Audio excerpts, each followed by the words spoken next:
El siguiente segmento es clasificación F, formativo, educativo y cultural. A, apto para todo público.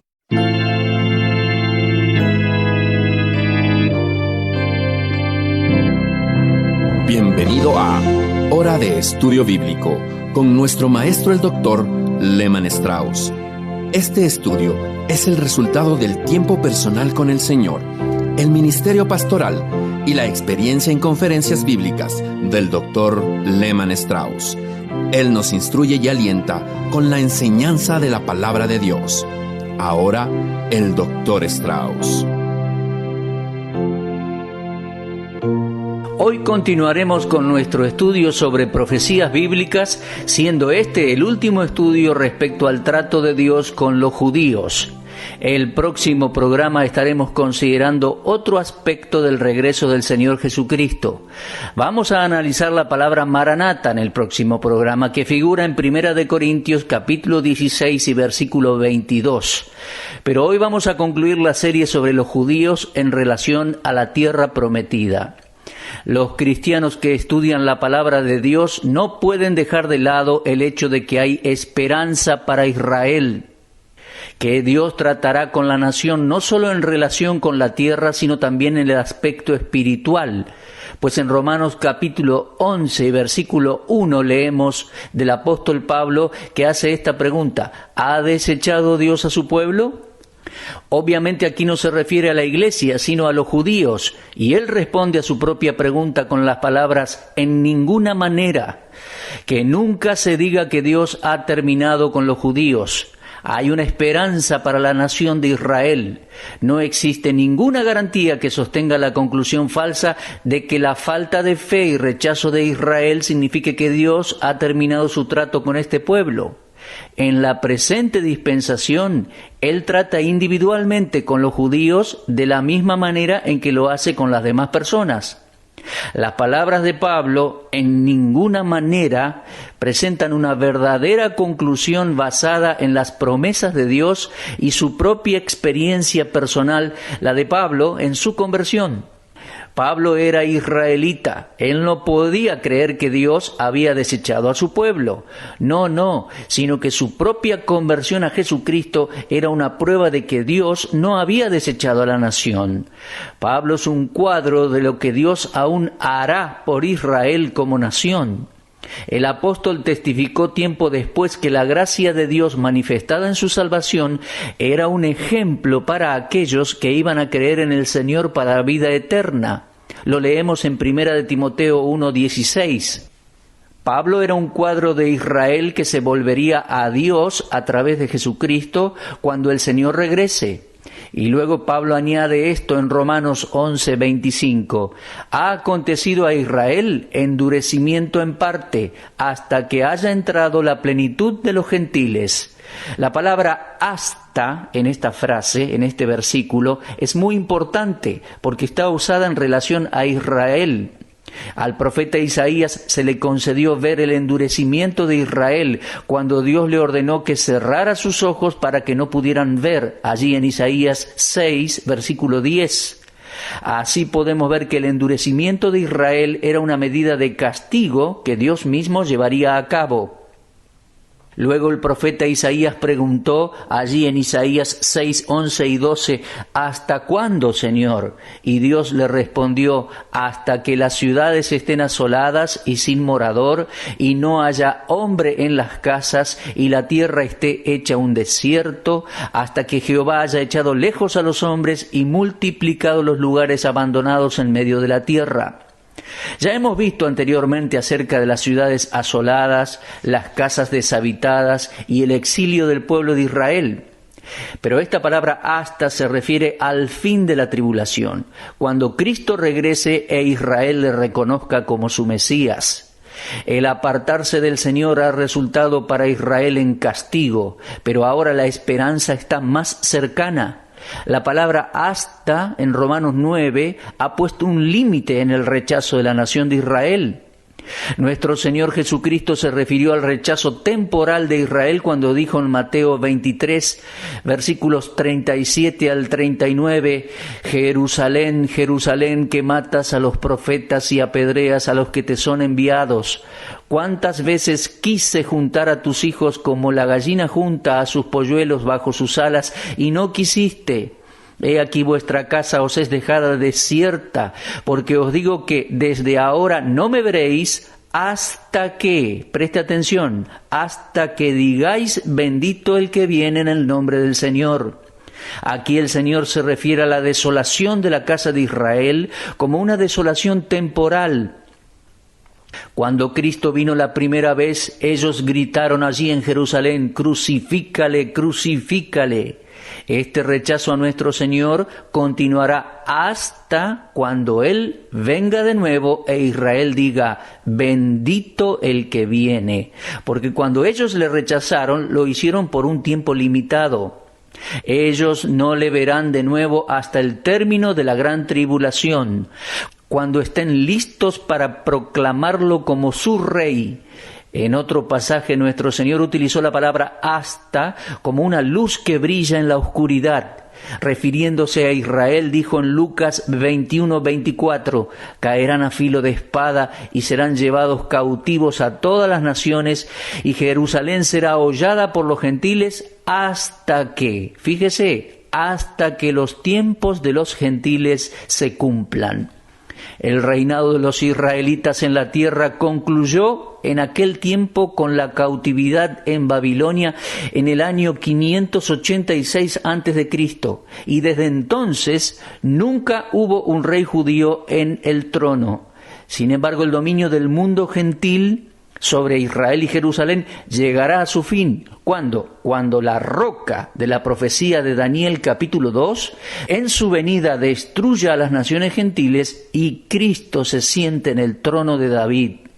El regreso de los judíos a su tierra, hoy todavía en incredulidad, es una señal muy importante que indica el futuro regreso del Señor Jesús para llevar a sus elegidos hasta el final de la gran tribulación.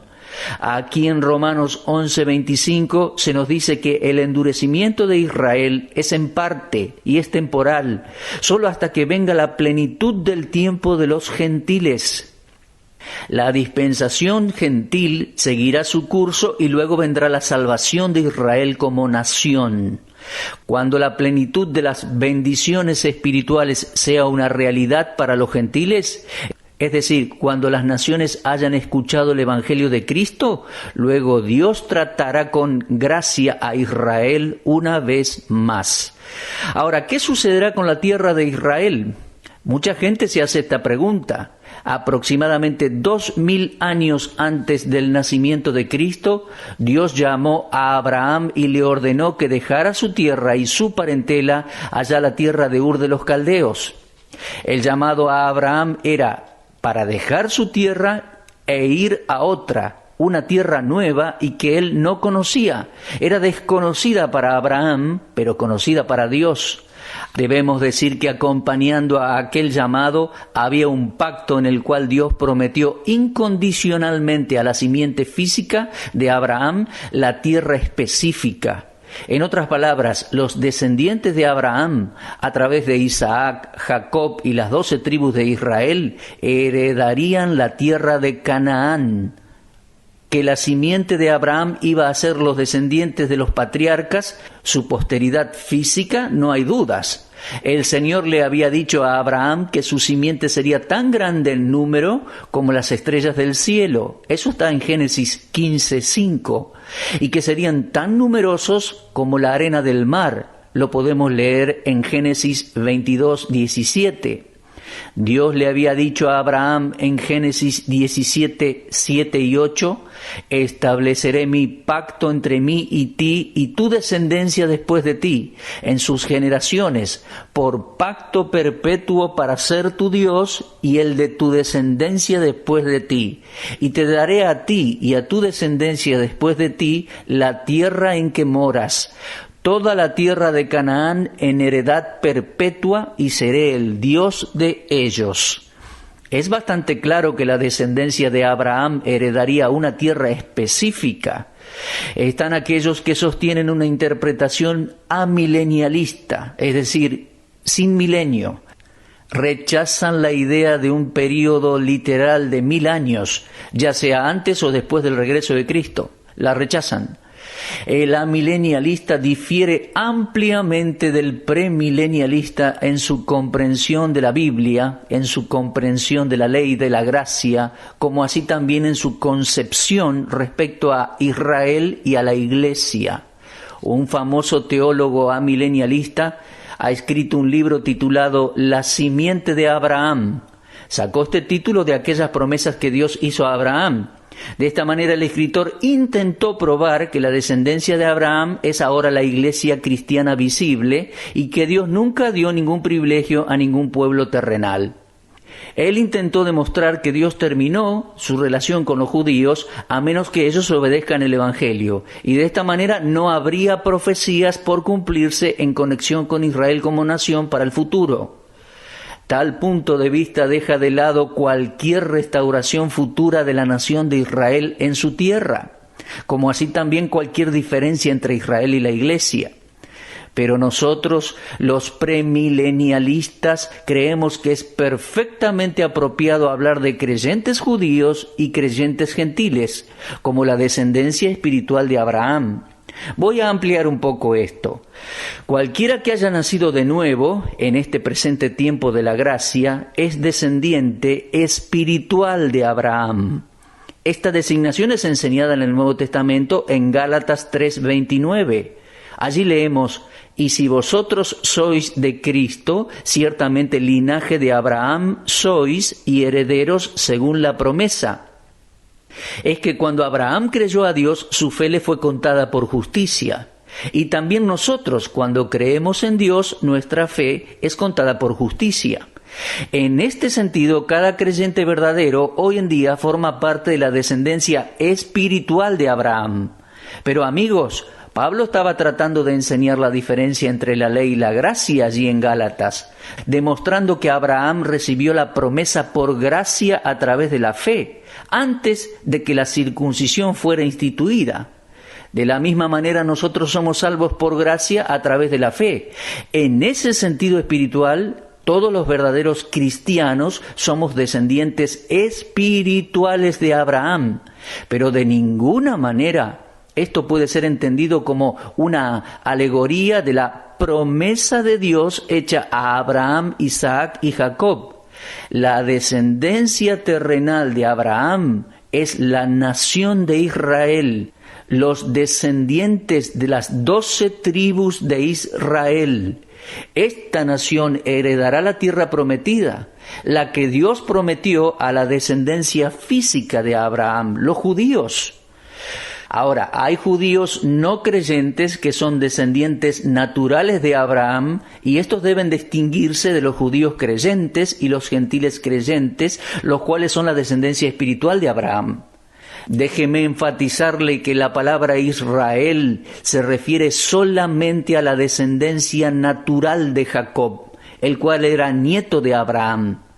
El término iglesia, por otra parte, se refiere solo a aquellos judíos y gentiles que han confiado en el Señor Jesucristo como su Salvador personal. Ahora, nosotros sabemos que hay algunas cosas que Israel y la iglesia tienen en común. Dios ha celebrado pactos con ambos pueblos. Dios les ha llamado a ambos en diferentes tiempos para ser sus testigos en la tierra. Tanto Israel como la iglesia son llamados los elegidos de Dios. Ambos son amados por Dios, ambos son descendencia de Abraham, ambos han sido llamados a una vida santa y a andar en separación del mundo. Y hay una gloria futura para ambos. Ahora, en estas cosas existe una similitud entre Israel y la iglesia. Pero amigos, Israel y la iglesia no pueden ser identificados como iguales. La revelación concerniente a Israel y la iglesia tienen sus similitudes obvias, las cuales no anulan las diferencias. El doctor Levi Schaffer, en su teología sistemática, ha citado algunas diferencias entre Israel y la Iglesia. Permítame mencionarle algunas. Los israelitas son tales, es decir, israelitas, por un nacimiento natural, mientras que los cristianos somos tales, cristianos, por un nacimiento espiritual. En segundo lugar, los israelitas fueron designados para vivir y servir bajo un sistema legal, meritorio, pero nosotros los cristianos vivimos y servimos bajo un sistema de gracia. En tercer lugar, los israelitas como nación tienen su ciudadanía ahora y su destino futuro centrado solo en alcanzar la tierra, la nueva tierra que está por venir. Pero los cristianos tenemos nuestra ciudadanía y nuestro destino futuro centrado en el cielo, los nuevos cielos que están por venir. Luego el doctor Schaffer señaló los dos propósitos ampliamente diferentes e independientes en la encarnación del Hijo de Dios. Por un lado, la venida de Cristo como Rey y Mesías de Israel, con sus derechos soberanos indiscutibles para ocupar el trono terrenal de David y reinar sobre la casa de Jacob para siempre. Y por otro lado, para llevar a cabo su obra como mediador entre Dios y toda la humanidad al redimir a judíos y gentiles perdidos y reclamar su novia celestial, la Iglesia. Estas dos líneas distintivas de verdad fueron enseñadas por nuestro Señor Jesucristo cuando estuvo en la tierra.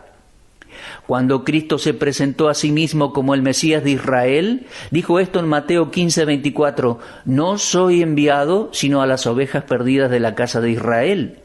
Él ordenó a sus discípulos, incluso después en Mateo 10, versículos 5 y 6, «No vayan por camino de gentiles y en ciudad de samaritanos no entren, sino vayan antes a las ovejas perdidas de la casa de Israel». Ahora, cuando se puso de manifiesto que Israel había rechazado a Cristo, Él comenzó a hablar de su muerte, resurrección y regreso a la tierra.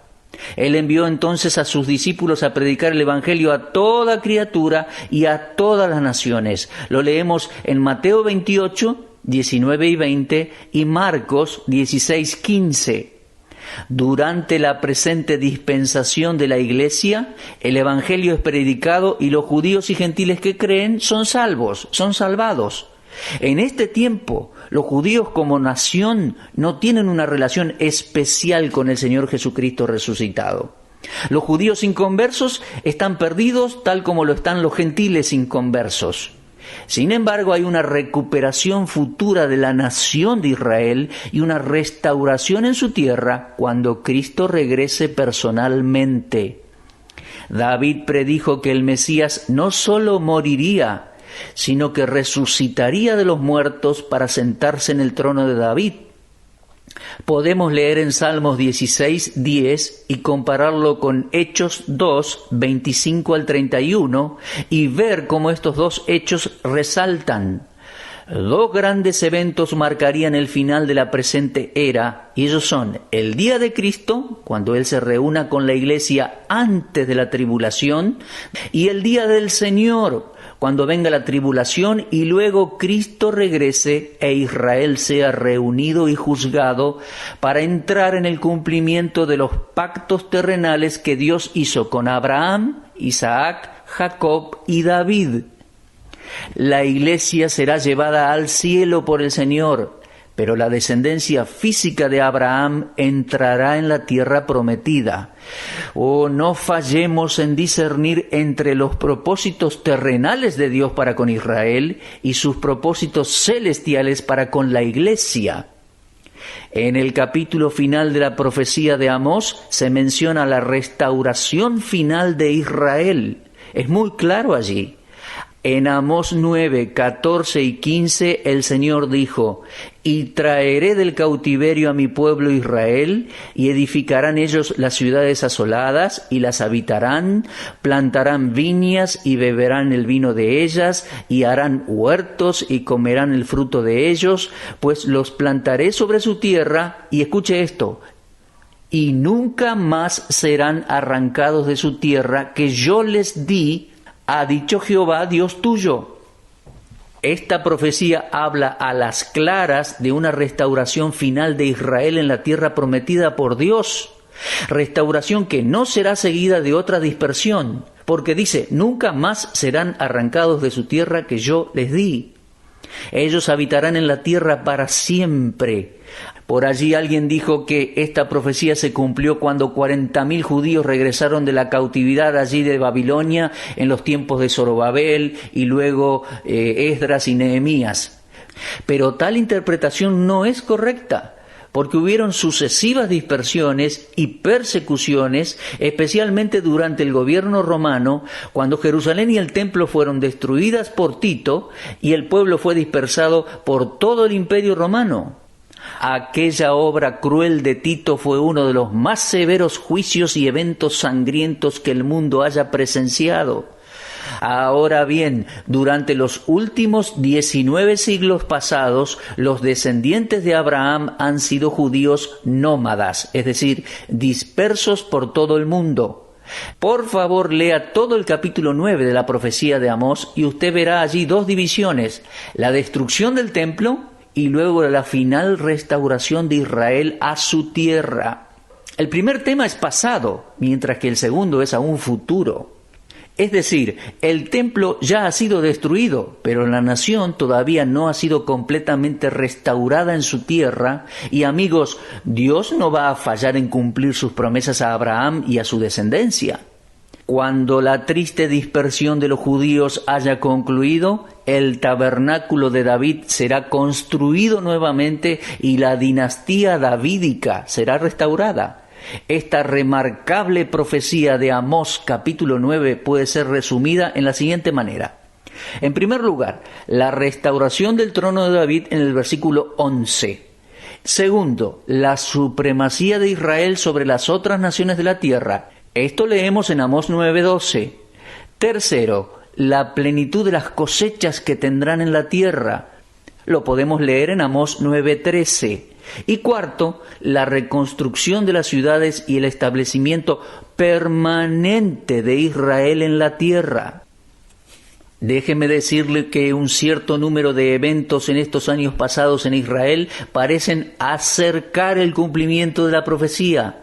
Aquella es aún la tierra santa elegida por Dios para Israel, y no puede haber paz en el mundo hasta que Israel llegue a estar recogida y unida en su tierra. En mayo de 1948 nació el nuevo Estado de Israel. Por años, gobernantes y economistas dijeron que no era posible la formación de un Estado nacional de Israel, pero sucedió. ¿Por qué? Simplemente porque Dios dijo que sucedería. Tan pronto como la declaración del nuevo Estado de Israel fue hecha, en aquel entonces la Liga Árabe les abrió guerra. Pero el ejército de Israel defendió la tierra exitosamente hasta que las Naciones Unidas negociaron un cese del fuego. Desde entonces y siempre, cualquier intento de destituirles la tierra a los judíos es contrario a la palabra de Dios, porque ella ha sido establecida por Dios como hogar exclusivo para Israel. Un gran error por parte de las naciones ha sido dividir aquella tierra prometida. Dios había dicho ya en Joel capítulo 3, versículos 1 y 2, porque he aquí que en aquellos días, en aquel tiempo en que haré volver la cautividad de Judá y de Jerusalén, reuniré a todas las naciones y las haré descender al valle de Josafat, y allí entraré en juicio con ellas a causa de mi pueblo y de Israel mi heredad, a quien ellas esparcieron entre las naciones y repartieron mi tierra. ¿Lo nota? ¿Lo observa? Cualquier nación que tenga el propósito de dividir la tierra de Israel puede esperar el juicio de Dios de acuerdo a esta profecía. El estudiante de la Biblia notará que el último pecado mencionado del anticristo antes que el juicio caiga sobre él será su intento de dividir la tierra. Esto está en Daniel capítulo 11, versículo 39. Pero como todos los que rechazan a Cristo, el anticristo será un materialista y su último gran pecado será su intento de dividir la tierra y su riqueza para promover sus propios fines codiciosos. Tan pronto como llegue a la tierra de Israel, Él, el anticristo, sellará su sentencia de muerte. Su intento de apropiarse de las posesiones de Israel es la señal para que las naciones se reúnan, y como las naciones se unirán a la lucha en la tierra de Israel, el Señor Jesucristo aparecerá en llama de fuego para vengarse de los enemigos de Israel y de sus propios enemigos, los enemigos del Mesías de Israel. Finalmente, con la llegada, la presencia y el poder de su Mesías, Jerusalén llegará a tener paz. De acuerdo a la palabra de Dios, cuando nuestro Señor Jesucristo regrese a la tierra, lo hará en el mismo lugar desde donde ascendió, el Monte de los Olivos. En Hechos capítulo 1 y versículo 11, aquellos ángeles dijeron: varones galileos, ¿por qué estáis mirando al cielo? Este mismo Jesús que ha sido tomado de vosotros al cielo, así vendrá como le habéis visto ir al cielo. Déjeme decirle que hay un solo pasaje en el Antiguo Testamento donde aparece la frase el Monte de los Olivos. Se nos dice que es allí donde Cristo regresará, o en el lenguaje de Zacarías 14, versículos 1 al 4, al cual estamos haciendo referencia, se dice que Jehová vendrá a Jerusalén. Y cuando los pies de Cristo toquen aquel monte santo, las naciones sabrán que los judíos tienen el título de posesión de la rica tierra prometida por Dios. Lo siento mucho por aquellos que odian a los judíos y están buscando arrebatar la tierra que pertenece a Israel. Mis amigos, esa tierra les pertenece a ellos por herencia. Dios se la prometió, se las dio, y Él no se las va a quitar. Dios no es esa clase de dadores. Dios da incondicionalmente, y el que recibe puede estar seguro que recibirá lo que Dios le ha prometido. Esta es la forma en que debe ser. Ahora bien, nosotros en este tiempo no estamos esperando señales. Los que somos salvos esperamos al Salvador. Alguien me dijo hace poco tiempo atrás: sugiero que pongan un ojo sobre Israel en el Medio Oriente y el otro ojo sobre Rusia. Amados, ¿no es esto lo que un cristiano debe hacer? Pues Tito 2:13 nos dice que debemos poner nuestra mirada en el regreso de Cristo. Porque leemos allí: aguardando la esperanza bienaventurada y la manifestación gloriosa de nuestro gran Dios y Salvador Jesucristo. Si ponemos un ojo en el Medio Oriente y el otro en Rusia, ciertamente perderemos nuestra visión por las almas perdidas. Aguardemos al Salvador y mientras lo hacemos, trabajemos para Él. Hagamos todo lo que podamos para esparcir el Evangelio de su amor y gracia a las multitudes que no lo conocen todavía. Finalizando hoy, quiero decirles que el propósito completo de estos programas es llevarle a usted semana tras semana un mensaje bíblico que no solo motivará a los creyentes a estudiar la Biblia, sino que también hará ver a los incrédulos la necesidad que tienen del Señor Jesucristo. Bueno, que el Señor les bendiga ricamente. Si Él quiere, regresaremos en nuestro próximo programa para continuar con la serie de profecías bíblicas y estudiar, como les dije al principio del programa, en 1 Corintios capítulo 16 y versículo 22, la palabra Maranata. El Señor viene. Sí, es una realidad, mi amigo. El Señor viene. Usted estuvo escuchando Hora de Estudio Bíblico con el maestro el doctor Lehman Strauss. Si desea escuchar una vez más este mensaje, visite nuestra página en la internet www.bbnradio.org. Le dejamos la invitación para que el día de mañana nos acompañe aquí, en este mismo horario y punto del dial. Hora de Estudio Bíblico es una producción de BBN.